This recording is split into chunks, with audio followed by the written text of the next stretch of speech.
chance de pouvoir travailler dans des conditions qui sont celles de cette école, à savoir d'avoir un vrai théâtre. C'est une chose merveilleuse quand on est un jeune comédien que de pouvoir travailler sur un vrai plateau avec des lumières, avec un rapport, déjà trouver ce que c'est que le rapport à la salle. Ça c'est quelque chose qui me semble important, et aussi de pouvoir répéter, de travailler pour certains spectacles avec des costumes. Est-ce que c'est de ma faute si vous me plaisez? Je suis presque amoureux. Écartez-vous de moi. Je vous hais. Mon Dieu, mais quelle femme! Éloignez-vous, je dis. Tirez! Vous ne pouvez pas comprendre quel bonheur c'est que de mourir sous le regard de ces yeux merveilleux. De mourir d'un revolver tenu par ses petites mains de velours. Je deviens fou. Pensez et décidez tout de suite. Parce que si je sors d'ici, nous ne nous reverrons plus jamais. Décidez! Je suis noble, je suis honnête, j'ai 10 000 roubles de revenus annuels. Au pistolet, je perds 5 copecs au vol. J'ai d'excellents chevaux. Pouvez-vous être ma femme? Anjou! Oh mon Dieu, mais je comprends plus rien, je deviens fou! Hélène, de là! Le tuer, Anjou! Je vous aime, je suis devenu fou, je suis à genoux, comme un idiot, comme un gamin. Je vous aime. J'aime comme jamais je n'ai aimé. J'ai abandonné 12 femmes. 9 m'ont abandonné. Mais je n'en ai jamais aimé aucune comme vous. Vous. Jamais je ne me pardonnerai ça. Bah les pattes. N'approchez pas. Je vous hais. Anjou. Jésus!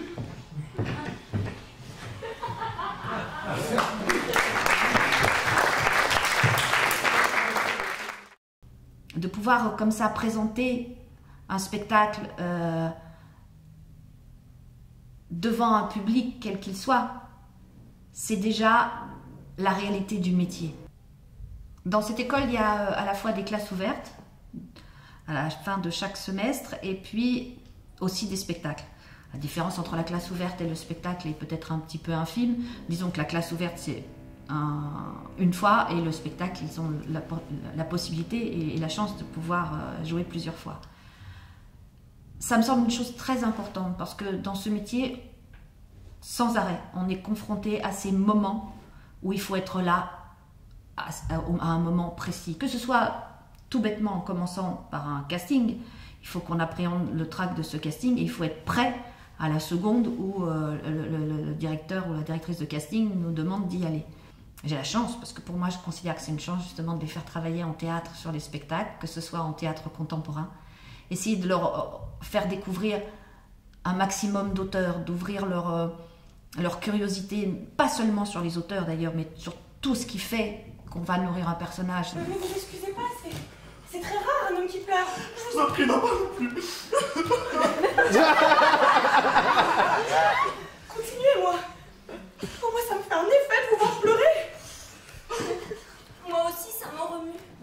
Ça me fait penser à mon pauvre Sydney. Oh non, Gwendoline, non. Ah, je te dis que ça m'y fait penser. Tu sais que Sydney et moi, nous nous sommes adorés. Tout le quartier le savait. Adorés.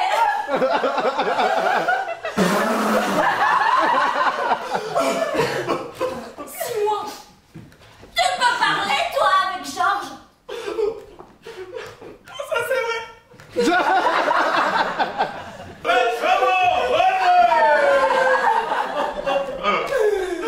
Qu'est-ce qui se passe? Rien. Comment ça, rien? Est-ce que tu leur as raconté? Bah, je sais pas, ça nous est venu comme ça.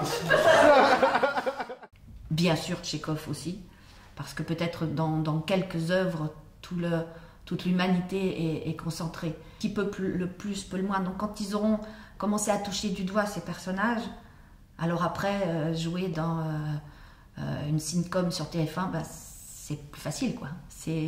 On a déjà fait le tour de plein de choses. Il suffit. Vous vous oubliez. Sortez. Parle donc. Où est-ce que nous allons vous voir?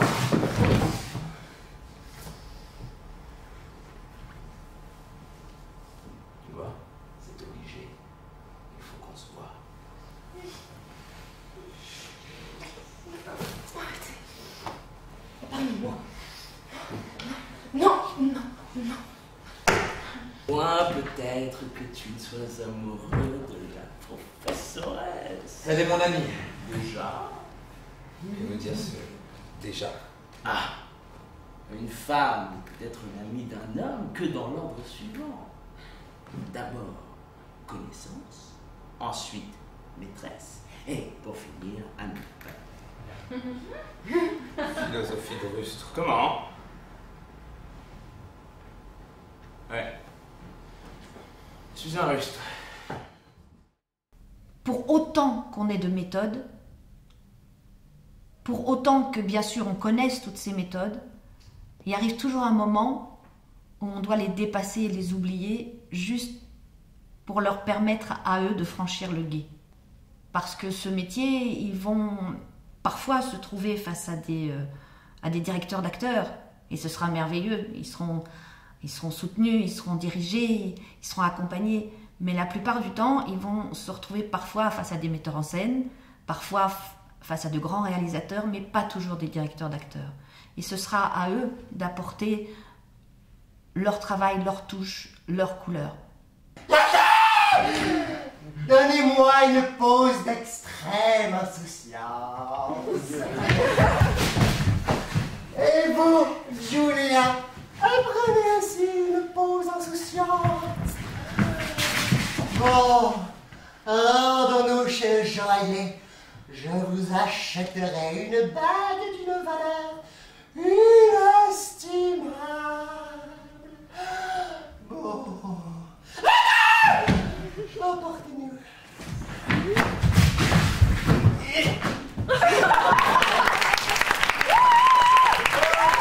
J'essaie de leur donner l'envie de se dépasser eux-mêmes dans ce métier, de le continuer.